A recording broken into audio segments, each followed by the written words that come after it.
আল্লাহ তাআলার লাখো কোটি শুকরিয়া যে তিনি আমাদের এই যে হায়াত, এই হায়াতের মধ্যে এখন আমাদেরকে এমন একটা সময় এনে দিয়েছেন যে সময়টা আমাদের গুনাহ মাফের সময়। কি সময়?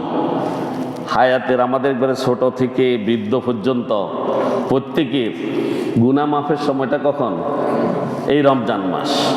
আমরা এখান থেকে একদম বেগুনাহ বের হইতে পারি যদি আমাদের আমল ঠিক থাকে, রমজানটাকে যদি আমরা যথাযথ পালন করে থাকি। রমজান মানে শুধুমাত্র রোজা রাখা আর তারাবি পড়া এটা নয়। অনেকে মনে করে যে রমজান মাসে মানে সেহরি খাওয়া এবং ইফতার করা, মাঝখান দিয়ে উপবাস থাকা এবং রাত্রে তারাবি পড়া, এটা করলে মনে হয় রমজান শেষ। এই ধারণাটা কি ঠিক? আমি কথা বলছি, এটা কি ঠিক নেই? ঠিক নয়। এটার সাথে কিছু যুক্ত করতে হবে, তাহলে আমাদের ইবাদতটা পরিপূর্ণ হবে। মাহে রমজানের আরও কিছু গুরুত্ব আছে, হক আছে, সেগুলো আমাদেরকে আদায় করতে হবে।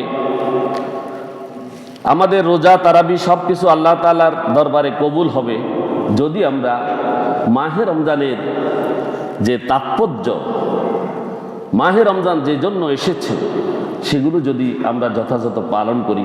যেমন মিথ্যা কথা ছেড়ে দিই, গীবত না করি। গীবত তো আমাদের এখন ইফতারের আগে যে 10 মিনিট বইয়ে না ইফতার সামনে লই, হিয়ানো গীবত করেনি। তবে দুইটা কথা হাদিসে এসেছে, গীবত এবং মিথ্যা এই দুইটা ছেড়ে দিলে আল্লাহ রাব্বুল আলামিন কি তারাবি এবং রোজা কবুল করবেন। দুইটা কথা, এই দুইটা পারা যাবে তো। সেহরির আগে দুইজন একত্র হইলে, কোথাও কোনো সময় পাইলে ওখানেই আমরা গীবত শুরু করে দিই, ঠিক কিনা? আবার মিথ্যাও বলি। মিথ্যা এবং গীবত এই দুইটাকে শক্তভাবে দমন করে যদি রোজা রাখা যায় এবং যদি তারাবি সঠিকভাবে পড়া যায়, তাহলে আল্লাহ রাব্বুল আলামিন ক্ষমা করে দিবেন। সুবহানাল্লাহ পড়ি। তাহলে আমরা সেই রকম রোজা রাখা তো দরকার আছে নাকি নেই? আছে। বিশেষ করে মুরব্বীরা এটা দরকার। আমাদের সময়ও হয়তো গনায় এসছে, বা যুবকেরাও কে কোন সময় যায় তো আল্লাহ ভালো জানেন, কারো হায়াতের ঠিক নেই। মাহে রমজানের অন্যতম একটি হক হলো ইবাদতের পাশাপাশি যত রকমের গুনাহের কাজ আছে সব বর্জন করা। সব কি করা? বর্জন করা। গুনাহের গাছগুলো থেকে দূরে থাকা। এই গুনাহের মধ্যে আছে হাতের গুনাহ আছে, পায়ের গুনাহ আছে, চোখের গুনাহ আছে, কানের গুনাহ আছে, আসেনি? আছে। এভাবে যত রকমের গুনাহ আছে সকল গুনাহ বর্জন করা। তাহলে সারাদিন উপোস থাকার ফায়দা হবে, আর না হলে উপোস থাকা হবে, রোজা হবে না। উপোস থাকা হবে, রোজা হবে না। রাসূল সাল্লাল্লাহু আলাইহি সাল্লাম বলেছেন, আসিয়ামু জুন্নাহ মা লাম ইয়াখরিকহা। বলা হচ্ছে রোজা হলো ডাল স্বরূপ। রোজা হলো কি? ডাল স্বরূপ, যতক্ষণ না উহা ফেডে ফেলা হয়। কি সুন্দর কথা! আমি একটু বুঝাই দিলে বুঝবেন। রোজা হচ্ছে ডাল। কিসের ডাল? মানুষের জীবন, মানুষের হায়াত। একটা মানুষ পূর্ণাঙ্গ, তার আর অপর পাশে দোজক। অপর পাশে কি? দোজক। এই দোজক এবং মানুষের মাঝখানে যেই পার্টিশন, এটাই হচ্ছে রোজা। সুবহানাল্লাহ পড়েন। মাঝখান দিয়ে কি? রোজা। রোজাটা হলো ডাল বা পার্টিশন। মানুষ ওই দোজকের আগুন থেকে বাঁচার জন্য মাঝখানে যে জিনিসটা, সেটা কি? রোজা। এখন রাসূল সাল্লাল্লাহু আলাইহি সাল্লাম বলছেন, যতক্ষণ না উহা ফেডে ফেলা হয়। এখন ওটা ফেডে যায় কিভাবে? রোজা রাখি মিথ্যা বললে, কি বললে? মিথ্যা বললে ওই ডালটা ফেটে যায়। ডালটা কি? ফেটে যায়। রোজা রাখি যদি গীবত করে, তাহলে ওই ডালটা ফেটে যায়। তাহলে জাহান্নামে যেতে আর কোনো কষ্ট হবে না। জাহান্নামে যেতে আর কোনো কষ্ট হবে না। অর্থাৎ রোজা কবুল হইল না। সোজা কথা, রোজা কবুল হলো না। তাহলে রোজা কবুল হওয়ার শর্ত হইল যত ফাহেসা এবং অশ্লীল কাজ আছে সবগুলো পরিত্যাগ করতে হবে রোজা থাকাকালীন। তাহলে রোজাটা কি হবে? আল্লাহর দরবারে গৃহীত হবে। আল্লাহর দরবারে গৃহীত হবে। আমি বুঝাইতে পেরেছি যে একটা মানুষ এবং দোজক দুইটার মাঝখান দিয়ে রোজা হলো ডাল। রোজা কি? তবে রোজাটা হইতে হবে কি? পুত পবিত্র, একদম আল্লাহর জন্য, সমস্ত পাপ কাজ পরিত্যাগ করে, চোখের জেনা, হাতের জেনা, নখের জেনা, পায়ের জেনা, কানের জেনা, সমস্ত জেনা থেকে মুক্ত থেকে, মিথ্যা ছেড়ে দিয়ে, গীবত ছেড়ে দিয়ে যদি সংযমের সাথে যদি রোজা রাখা যায়, তাহলে সেই রোজা জাহান্নাম এবং ব্যক্তির মাঝখানে ডাল, মাঝখানে ডাল। আল্লাহ রাব্বুল আলামিন আমাদেরকে এই ডাল নিয়ে পরকালে উপনীত হওয়ার তৌফিক দান করুন, প্রত্যেক বড়ি আমিন। রাসূল সাল্লাল্লাহু আলাইহি সাল্লাম দুটি গুনাহের কথা শক্তভাবে বলেছেন, যেটা আমি আগেই বলেছি। সেই গুনার মধ্যে এই এক নম্বর হচ্ছে মিথ্যা ছেড়ে দেয়া। এক নম্বর কি? মিথ্যা ছেড়ে দেয়া। দুই নম্বর হচ্ছে গীবত না করা। এই দুইটা মুসনাদে আহমদে আহমদ ইবনে হাম্বল উল্লেখ করেছেন, রাসূল সাল্লাল্লাহু আলাইহি সাল্লামের জামানায় দুজন মহিলা রোজা রেখেছিল। দুজন মহিলা রোজা রেখেছিল, আর তারা দিনের মধ্যভাগ থেকে পরের দিকে এমনভাবে তারা কাতর হয়ে গিয়েছিল যেন তারা রোজা আর রাখতে পারছিল না, তাদের জান যেন বেরিয়ে যাচ্ছে, এমন অবস্থায় উপনীত তারা হয়েছে। সাহাবীরা দ্রুত রাসূল সাল্লাল্লাহু আলাইহি সাল্লামকে খবর দিল যে দুইজন মহিলা, তাদের এই অবস্থা। রাসূল সাল্লাল্লাহু আলাইহি ওয়াসাল্লাম তাদের কাছে একটা বাটি পাঠালেন। বাটি, বাটি চিনেননি? বল, গামলা, ওটা পাঠালেন।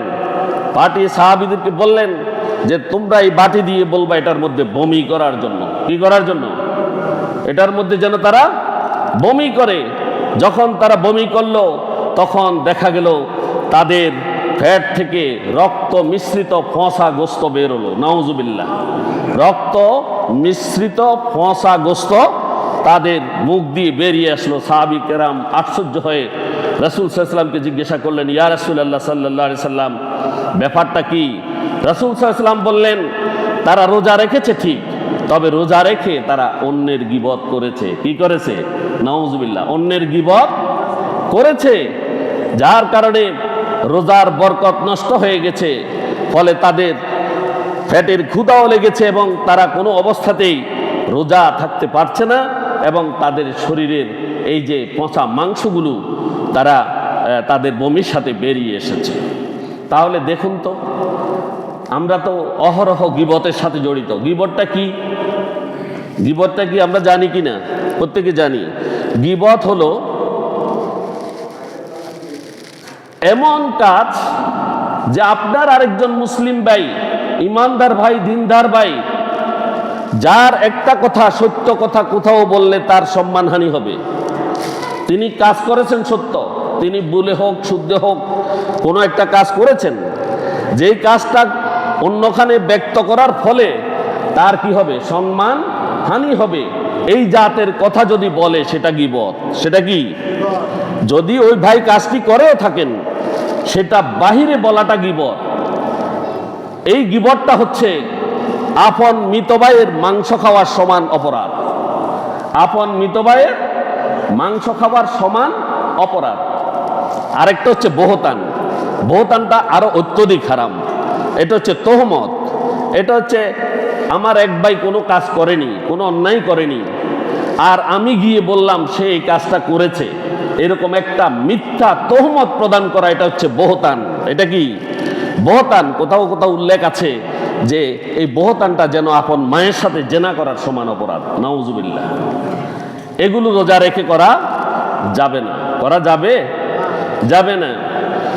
হাদিস শরীফে এসেছে, কাম মিন সাইমিন লাইসা লাহু বিসিয়ামিহি ইল্লাল জু' ওয়া কাম মিন কাইমিন লাইসা লাহু মিন কিয়ামিহি ইল্লাশ শাহর।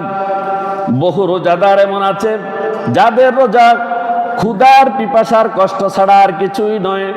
তাদের রোজাটা ক্ষুধা এবং পিপাসার কষ্ট ছাড়া আর কিছুই নয়। আর বহু ইবাদত গুজার এমন আছে যাদের ইবাদতটা শুধু রাত জাগা ছাড়া আর কিছুই নয়। নাউজুবিল্লাহ পড়েন।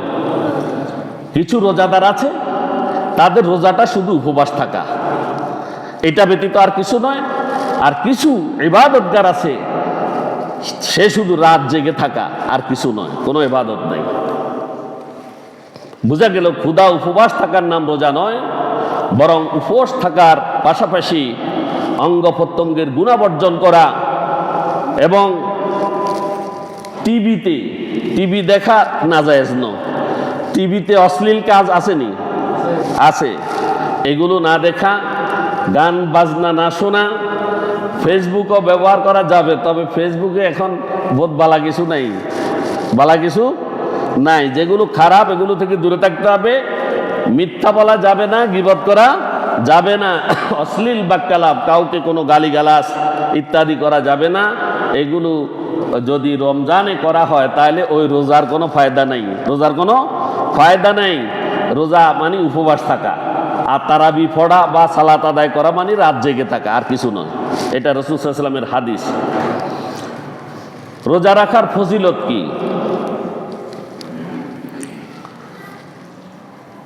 এভাবে গুনাহ বর্জন করে যদি রোজা রাখতে পারি তাহলে রাসূল সাল্লাল্লাহু আলাইহি ওয়াসাল্লাম আমাদের জন্য চমৎকার একটা সুসংবাদ দিয়েছেন। বুখারী শরীফে আছে, ক্বালা রাসূলুল্লাহ সাল্লাল্লাহু আলাইহি ওয়াসাল্লাম মান সামা রমাদানা ঈমানান ওয়া ইহতিসাবান গুফিরা লাহু মা তাকাদ্দামা মিন যানবিহি। সুবহানাল্লাহ। রাসূল সাল্লাল্লাহু আলাইহি ওয়াসাল্লাম বলেছেন মান সামা, এই এতক্ষণ পর্যন্ত যেই কথাগুলো বলেছি এই কথাগুলো মেনে যে রোজা রাখবে, যে রোজা রাখলো, রমজানের রোজা, ঈমানান, আসেন এবার ঈমান শব্দ জুড়িয়ে দিয়েছে এখানে। ঈমানটা কি? ঈমান হলো তাসদীক বিল জানান, ইকরার বিল লিসান, আমর বিল আরকান। তিনটা জিনিসের সমন্বয় হলো ঈমান। কয়টা? তিনটা। অন্তরে বিশ্বাসটা দৃঢ় হইতে হবে, মুখের স্বীকৃতিটা যেন তেন হবে না, সঠিক স্বীকৃতি হবে ঈমানের সাথে, দৃঢ়তার সাথে। তারপরে নিজের জীবনের প্রতিটি কাজগুলো, যতগুলো আমল আছে সবগুলো সঠিক হইতে হবে, তাহলে ঈমান। এই ঈমানের সাথে যে রোজা রাখে। আরেকটা হচ্ছে ওয়া ইহতিসাবান। ইহতিসাবটা কি? ইহতিসাব আমরা আজকেই করে ফেলবো ইনশাআল্লাহ। বলেন বলেন ইনশাআল্লাহ করে ফেলবো।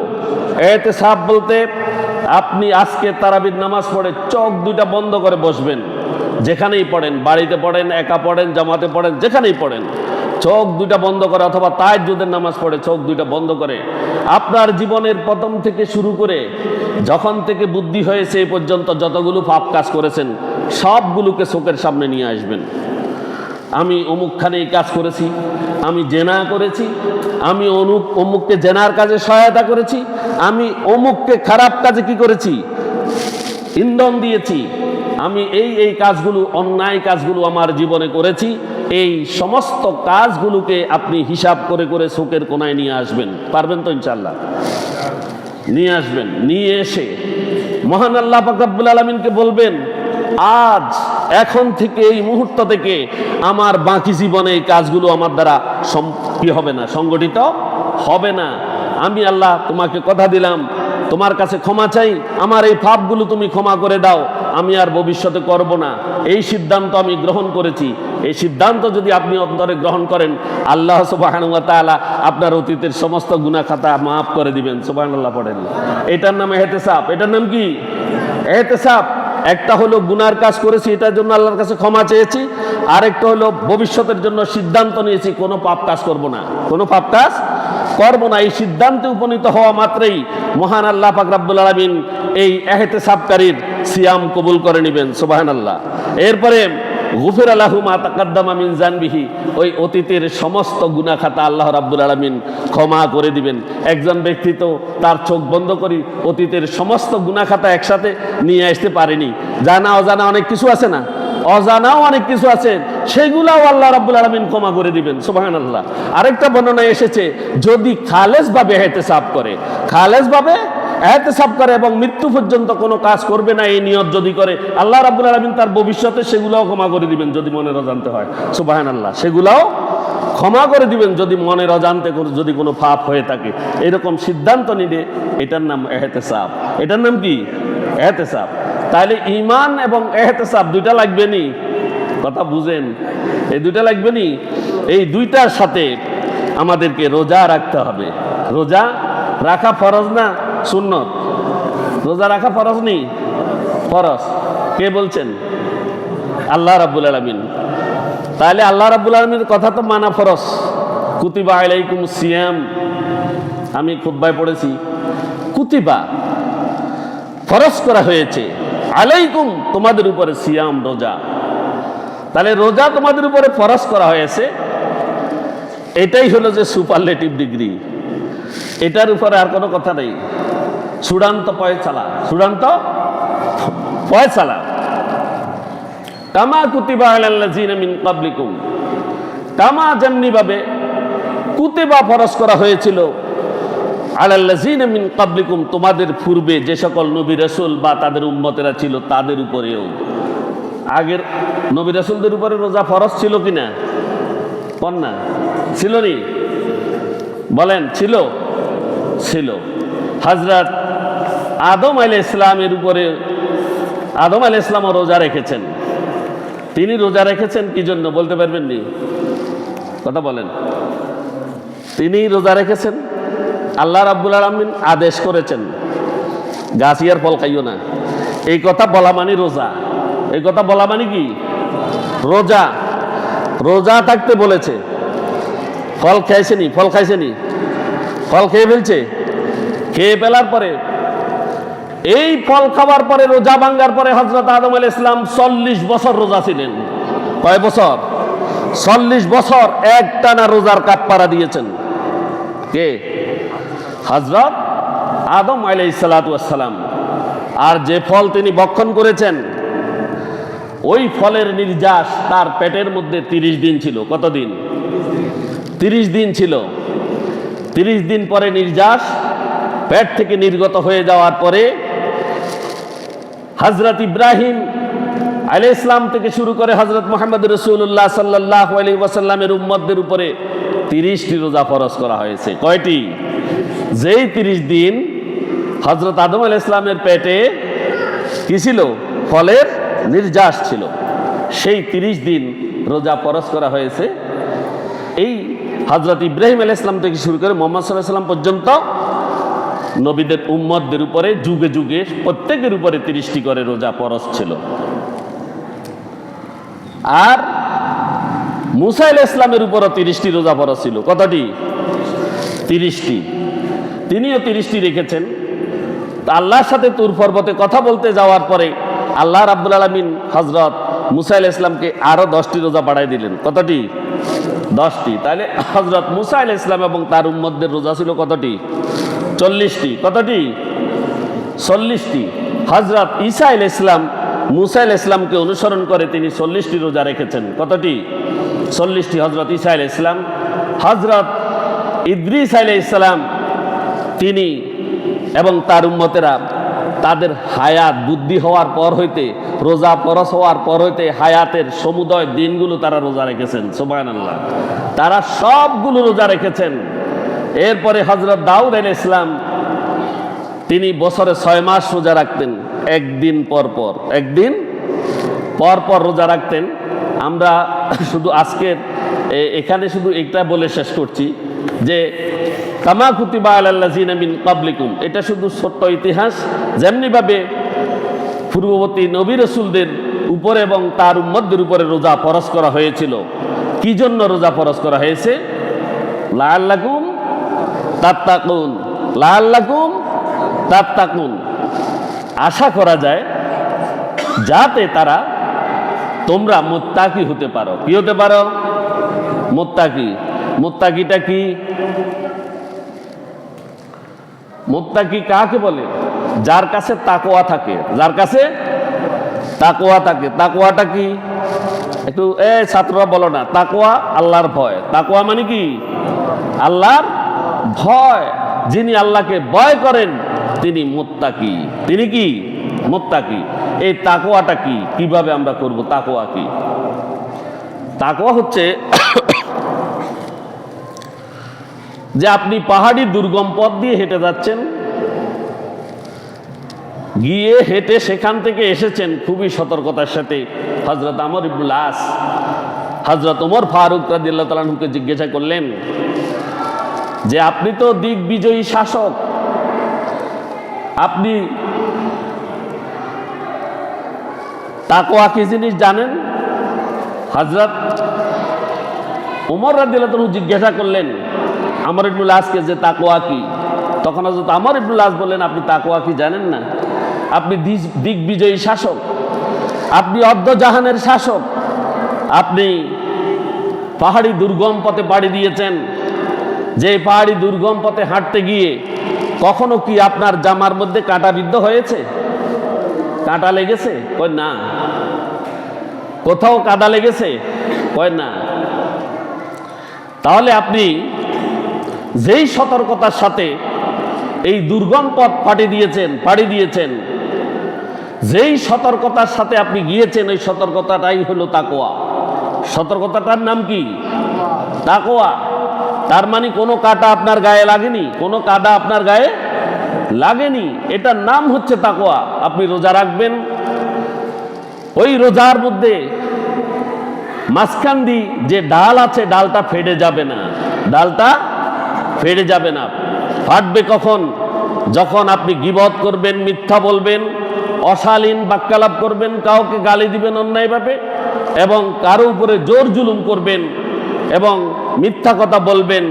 আপনি 5 টাকা দিয়ে কিনে আনি আপনি 60 টাকা বিক্রি করলে আপনার লাভ হয়, কিন্তু আপনি সেখানে আবার কসমও খেয়ে বসলেন, বললেন 20 টাকা।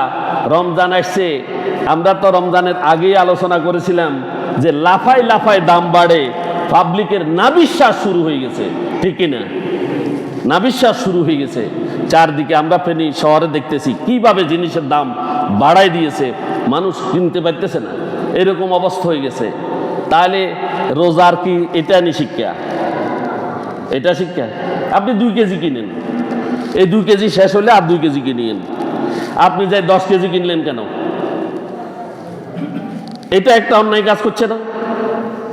আবার ব্যবসাদারেরা দাম বাড়ি গেছে, কোনো না কোনো জায়গায় ব্যবসায়ীরা মিথ্যা কথা বলতেছে, হয়তো একদম মূল জায়গায় মিথ্যা বলে তারা দামটা বাড়াই দিছে, যার কারণে আপনার তৃণমূল পর্যায় পর্যন্ত ব্যবসায়ীরা বেশি দামে বিক্রি করতে হচ্ছে।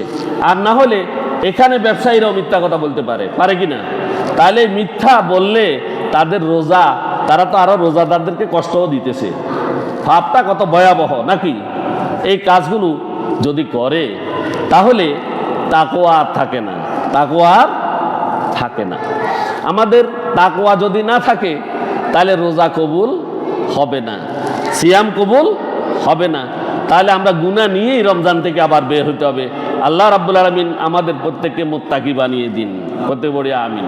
তো তাকওয়ার আরেকটা উদাহরণ হচ্ছে, এক হুজুর, তার অনেকগুলো ছাত্র আছে মাদ্রাসার সকল ছাত্রকে একটা মুরগি এবং একটা ছুরি দিয়ে বলল যে তোমরা এটা এমন এক জায়গায় যাও যেখানে জবাই করবা এই মুরগিটাকে, সেখানে যেন তোমাকে কেউ না দেখে, কেউ না দেখে। এই কথা বলে তাদেরকে মুরগি আর ছুরি দিয়ে পাঠাই দিল। এখন ছাত্ররা বিভিন্ন জায়গায় গেল, কেউ রুমের মধ্যে, কেউ নির্জন এলাকায়, যে যেখানে কেউ নাই দেখছে সেখানে মুরগি জবাই করছে।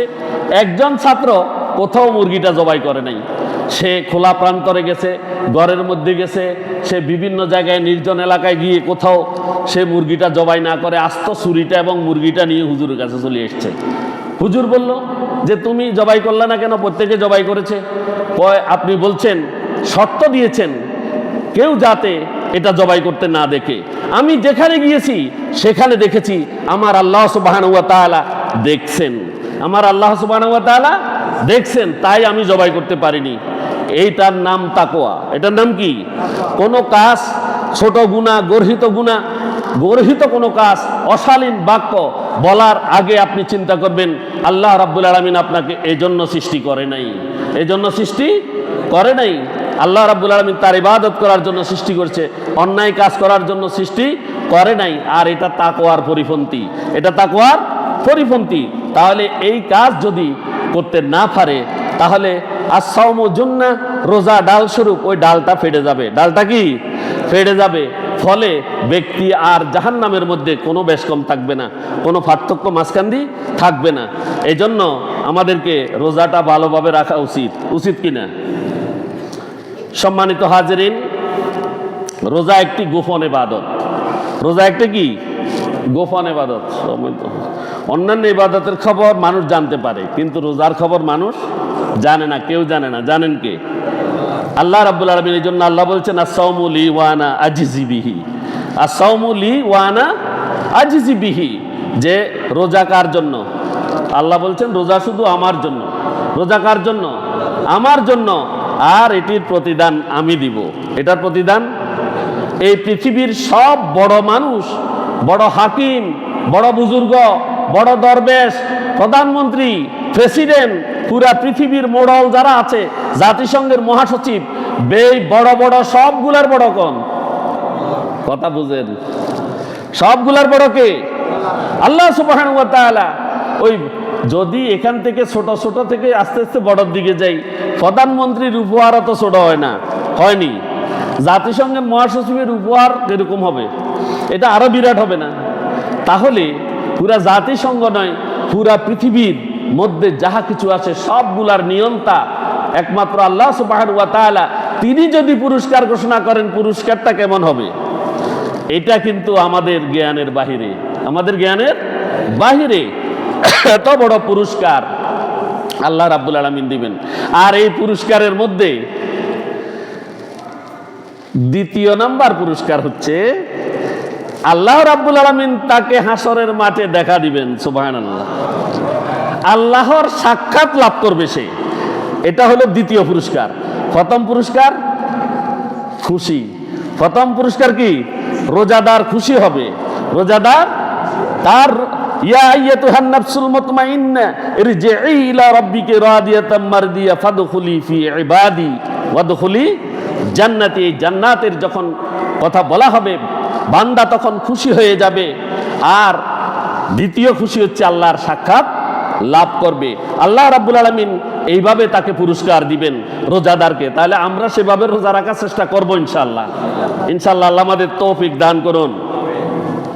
আল্লাহ তাআলা নিজেই যদি রোজার প্রতিদান নিজে হয়ে যান, তাহলে তো আমাদের জন্য আর কিছু লাগে না। লাগেনি? লাগে না। কেননা কোরআন ও হাদিসের নির্যাস দ্বারা বোঝা যায় মান লাহুল মাওলা ফালাহুল কুল। আল্লাহ যার হয়ে যাবে, এই পৃথিবীর সব কিছু তার হয়ে যাবে। সব কিছু কি তার হয়ে যাবে। এরপরে মুসনাদ আহমদ ইবনে হাম্বলের মধ্যে আছেন রমজানের প্রতিটি রোজা কাল কিয়ামতের ময়দানে রোজাদারের জন্য সুপারিশ করবে। সুবহানাল্লাহ। রোজাদারের জন্য সুপারিশ করবে। ইয়াকুলু সিয়ামু আইয়ু রাব্বি মানাতুহু তাআম ওয়া শাহাওয়াতি বিন নাহারে ফাশাফি ফি। রোজাদার বলবে, হে আল্লাহ, আমি দিনের বেলায় এই লোকটাকে পানাহার এবং এই লোকটাকে যৌন কর্ম থেকে আমি বিরত রেখেছি, সুতরাং তার ব্যাপারে আমি আপনার কাছে সুপারিশ করছি, আপনি আমার সুপারিশ কবুল করুন এবং তার জন্য যে আমি সুপারিশ করছি, সুপারিশ কবুল করে তাকে জান্নাতে দিয়ে দেন। সুবহানাল্লাহ। আল্লাহ রাব্বুল আলামিন এই রোজার কি করবেন? সুপারিশ কবুল করবেন। আল্লাহ রাব্বুল আলামিন আমাদেরকে তৌফিক দান করুন। রোজা না রাখার শাস্তি, আমাদের সময় কম, আমরা আগামী জুমাতে যাকাতের আলোচনা করতে হবে। এই জন্য এখানে আমি শেষ করতে চাচ্ছি যে রোজা না রাখার শাস্তি কি। রাসূল সাল্লাল্লাহু আলাইহি সাল্লাম বললেন, একবার আমি ঘুমিয়েছিলাম, দুইজন ফেরেশতা এসে আমার দুইটি বাহু ধরে আমাকে একটি পাহাড়ের উপরে নিয়ে গেল, দুর্গম পাহাড়ে, এবং পাহাড়ের চূড়ায় আরোহণ করলো। এবং সেখানে বিকট একটি শব্দ বা চিৎকার আমি শুনতে পেলাম। জিজ্ঞাসা করলাম, এটি কিসের আওয়াজ? তারা বলল, এটা হলো জাহান্নামীদের আওয়াজ। নাউজুবিল্লাহ। তারপর তারা আমাকে আরো কিছু লোকের কাছে নিয়ে গেল যাদের পাগুলো উপরে ঝোলানো আছে এবং তার নিচে তার মুখ আছে, আর মুখকে ছিঁড়ে ফেলা হচ্ছে। মুখকে কি গালকে ছিঁড়ে ফেলা হচ্ছে, তা থেকে রক্ত প্রবাহিত হচ্ছে। আমি জিজ্ঞাসা করলাম, এরা কারা? ফেরেশতারা বলল, এরা হলো এমন ব্যক্তি যারা রোজা না রেখে ভেঙে ফেলেছে। যারা রোজা না রেখে ভেঙে ফেলেছে, বা রোজা রাখে নাই, অথবা ইচ্ছাকৃত রোজাকে ভেঙে ফেলেছে, এরা হচ্ছে সেই সমস্ত লোক। এদের শাস্তি এই। সম্মানিত হাজিরিন, নিচে দাউ দাউ করে আগুন জ্বলছে, ফা উপরের দিকে ঝোলানো আছে, ফা উপরের দিকে ঝোলানো আছে। যে মুখ দিয়ে শব্দ করবে, কিছুটা কষ্ট লাঘব করবে, সে মুখটাও তার ছিঁড়ে দেওয়া হচ্ছে। তাহলে চিন্তা করে দেখুন, এত ভয়ানক শাস্তি সেই বেরোজদারের জন্য রয়েছে। আল্লাহ তাআলা আমাদেরকে হেফাজত করুন। হতে পারি আমিন। তারাবির নামাজের গুরুত্ব আমরা আলোচনা করেছিলাম, রাকাতও আলোচনা করেছি গত জুমায়, আর মাসলা মাসাইল আছে অনেকগুলো। আমি সংক্ষিপ্ত কয়েকটি কথা বলবো। রোজা সংক্রান্ত কিছু জরুরি মাসালা। রোজার জন্য নিয়ত করা জরুরি, রোজার জন্য নিয়ত করা জরুরি। এটা কি মুখে বলতে হবে নি? বলতে হবে না, না বললেও চলবে। আমি আগের দিন কালকে রোজা রাখবো, এটা নিয়ত হয়ে গেল না? মনে মনে ইচ্ছা করা, এই নিয়তটা করতে হবে। আর মুখে যদি কেউ বলেও তাতেও দোষের কিছু নাই, দোষের কিছু নাই। এক নম্বর, নিয়ত সত্য। নিয়ত কি? সত্য। দুই, রোজা অবস্থায় কেউ ভুলে কিছু যদি খেয়ে ফেলে বা যদি অন্যায় কোনো কাজ করে ফেলে ভুলে ভুলে, তাহলে রোজা নষ্ট হবে না, রোজা নষ্ট হবে না। আর রোজা অবস্থায় যদি কারো স্বপ্নদোষ হয়ে যায় তাহলেও রোজা নষ্ট হবে না।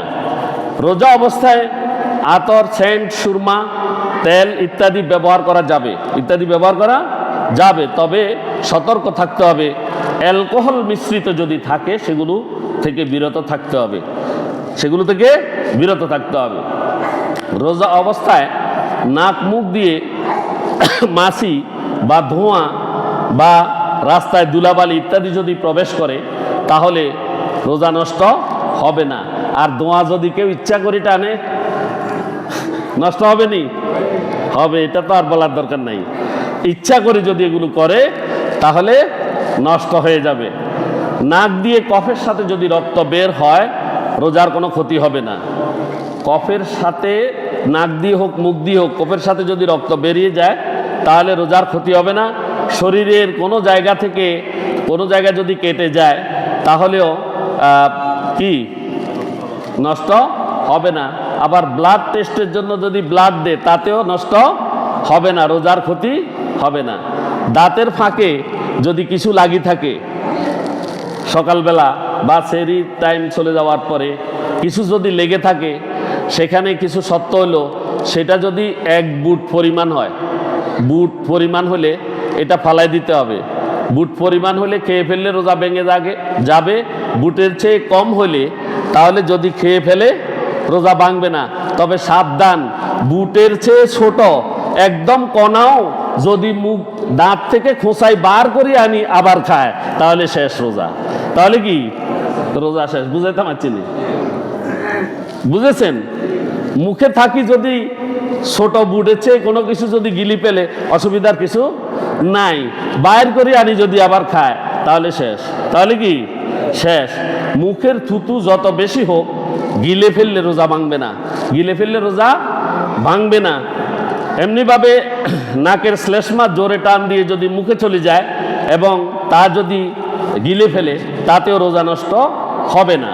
সেহরি খাওয়ার পরে অনেকে পান খায় না? পান খায় তো, কুলি টুলি করেছে, কিন্তু সকালবেলা যখন কপ পালা তখন দেখলো যে হিন্দি লালিমা কিছু দেখা যাক, ওই যে ফানের ফিকের কিছু লাল দেখা যাক, রোজা ভাঙবে না, রোজা ভাঙবে না। তবে সাবধান, যদি গোড়া দিয়া যদি ঘুমায় তাহলে সকালে যখন দেখবে তাহলে রোজা নাই, রোজা কি নাই, এটা খেয়াল করতে হবে। সেহরি খাওয়ার পর পান খেলেও ভালো করে কুলি টুলি করি পরিষ্কার করে তারপরে শুইবেন, ঠিক আছে? এটা কিন্তু সেহরি খাওয়ার আগে, সেহরি খাওয়ার সময় শেষ হওয়ার আগে।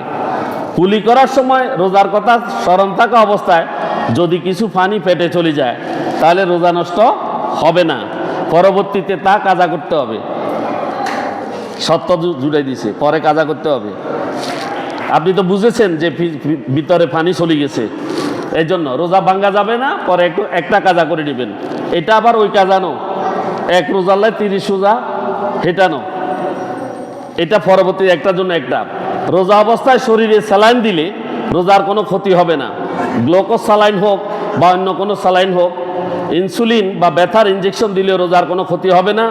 তবে ডোজ ব্যবহার করলে আমরা যে ডোজ ব্যবহার করি না জ্বরের জন্য, ওই ডোজ ব্যবহার করলে রোজা ভেঙে যাবে। আর যদি রোগের জন্যই হয় তাহলে একটার পরিবর্তে একটা রোজা। এমনিতে যদি কারো বমি হয় তাহলে যতটুকু হোক রোজা নষ্ট হবে না, বেশি হোক আর কম হোক। আর যদি কেউ ইচ্ছা করে বমি করে আর এটা যদি সব মিলিয়ে যদি মুখ ভর্তি হয়ে যায় তাহলে রোজা ভেঙে যাবে। নাকে ড্রপ বা অন্য কোনো তরল ঔষধ ব্যবহার করলে রোজা ভেঙে যাবে, তবে চোখে বা কানে ড্রপ ব্যবহার করলে রোজা ভাঙবে না। বুঝেন ভালো করে, নাকে ড্রপ দিলে, অন্য কোনো তরল কিছু নাকে দিলে বা মুখে দিলে এগুলো রোজা ভাঙবে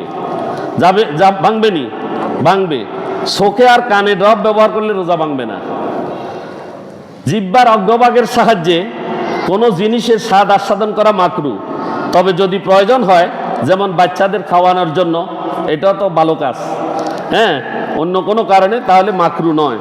বাচ্চাদের জন্য, বাচ্চারা তো তিক্ত বা বিস্বাদ জিনিস খাবে না, একটু জিহ্বাতে দিলে মহিলারা দিয়ে এটার একটু লবণ বা অন্য টেস্টটা করে নিয়ে উনি থুতু ফেলে দিলেন, তাহলে এরকম করা যাবে, রোজা ভাঙবে না। রোজা অবস্থায় টুথপেস্ট, কয়লা বা মাজন দ্বারা দাঁত মাজা মাকরু। যদি এর কোনো অংশ ভিতরে চলে যায় তাহলে এই রোজা নষ্ট হয়ে যাবে। তবে মেসওয়াক করা মাকরু নয়, সবাই একটা মেসওয়াক নেবেন ইনশাআল্লাহ। গাছের কাঁচা ডাল দ্বারা মেসওয়াক করা যাবে। অজু বা গোসলের সময় রোজার কথা স্মরণ থাকা অবস্থায় যদি অনিচ্ছাকৃত গলার ভিতর পানি চলে যায় তাহলে রোজা ভেঙে যাবে। আপনি রোজা আছেন এই কথা মনে আছে, কিন্তু ডুব খুব বেশি দেন, টস করে ঢুকে গেল একটু, তাহলে রোজা ভেঙে যাবে। তাই রোজা অবস্থায় ফরজ গোসলের সময় গড়গড়া সহ কুলি করা বা নাকের নরম স্থানে পানি পৌঁছানোর প্রয়োজন নেই। রোজা রাখার পর যদি কোনো কারণে রোজা ভেঙে যায় অথবা মহিলাদের হায়েস নিফাস থেকে যদি পবিত্র হয় তাহলে তার জন্য এই দিন রমজানের সম্মান রক্ষার্থে পুরা দিন পানাহার থেকে বিরত থাকা প্রয়োজন। রমজান মাসে মহিলারা যদি ঔষধ সেবনের মাধ্যমে তাদের যে পিরিয়ড আছে সেটা যদি বন্ধ রেখে রোজা রাখতে চায় তাহলেও তারা রাখতে পারবে। হঠাৎ যদি কোনো অসুস্থতা দেখা দেয়, দুই অবস্থায় রোজা ভাঙ্গা জায়েজ আছে। হঠাৎ যদি কোনো অসুস্থতা দেখা দেয় তাহলে রোজা ভাঙ্গা যাবে, পরবর্তীতে তা কাজা করতে হবে অসুস্থতার কারণে একটির পরিবর্তে একটি। আর গর্ভবতী মহিলা যারা, তারা যদি সন্তানের কোনো সমস্যা ফেটে হবে এই ধরনের কোনো আশঙ্কা যদি ফিল করেন তাহলে তিনি রোজা ভাঙতে পারবেন। আর ইফতারের বিষয়ে কথা হলো, ইফতার আজানের জন্য অপেক্ষা করবেন না। আজান হয়তো এই যে আমাদের মসজিদে আজান যিনি দিবেন তিনি নিশ্চয়ই ইফতার করে আজান দেন, ঠিক কিনা? তিনি মুখে পানি বা খেজুর দিয়ে তারপরে তো আজান দেন, তাহলে এটা দেরি হয় না? আপনি ইফতারের সময় আছে তো, আমাদের এখন তো ফেনী শহর, আজকে আমি বলে দিলাম যে ফেনী সদরে কতক্ষণ ইফতার, এটা বলে দিছি না? তাহলে এই টাইম যখন হয়ে যাবে তখন আপনি ইফতার করে ফেলবেন। ইফতার আজানের জন্য অপেক্ষা করার কোনো দরকার নাই। রাসূল সাল্লাল্লাহু আলাইহি ওয়াসাল্লামের হাদিস আছে এই বিষয়ে কঠোর, যে অনেক মহিলারা, আমাদের মা বোনেরা আছেন বাড়িতে, তারা কি করেন, রান্নাঘরে কাজ করতেছেন, আজান দিয়ে দিছে, ইফতারের সময় হয়ে গেছে, তিনি গড়িমসি করতেছেন, আসতেছেন না, দেরি করতেছেন। এই দেরি করা যাবে না। আপনার সংসারের বরকতের জন্য এই ইফতার আপনি যথাসময় করবেন, সংসারের বরকত হবে, সুবহানাল্লাহ বলেন না? এরপরে আসেন সেহরি আপনাকে খেতে হবে। সেহরি না খেলেও রোজা হবে, কিন্তু আপনাকে সেহরি খেতে হবে। সেহরি খাওয়ার যদি সময় না থাকে তাহলে তখন আপনি কি করবেন? সময় যদি না থাকে তখন আপনি একটু পানি হইলো খেয়ে নেবেন, রাসূল সাল্লাল্লাহু আলাইহি ওয়াসাল্লাম বলেছেন, তোমরা যদি তোমাদের সংসারে বরকত চাও তাহলে তোমরা সেহরি খাও। তাহলে কি খাও? সেহরি খাও। তাহলে সেহরি খেতে হবে। এখন আসেন, আপনি নাফাকি অবস্থায় রয়ে গেছেন, এখন কি করবেন? আপনার উপরে গোসল ফরজ। গোসল কি ফরজ? এখন যদি গোসল করতে যান তাহলে সেহরি নাই, আর সেহরি খেলে গোসল নাই, এখন কি করবেন আপনি? এখন আপনাকে আগে সেহরি খাইতে হবে। আগে কি করতে হবে? সেহরি খাইতে হবে। গোসল পরে করেন। তো তো এই কথাগুলো বললাম, আরও অনেক মাসালা আছে ইনশাল্লাহ বলার চেষ্টা করব। আল্লাহ আমাদের তৌফিক দিন। আমিন। ওয়া আখিরু দাওয়ানা আলহামদুলিল্লাহি রাব্বিল আলামিন। আসসালামু আলাইকুম ওয়া রাহমাতুল্লাহি ওয়া বারাকাতুহু।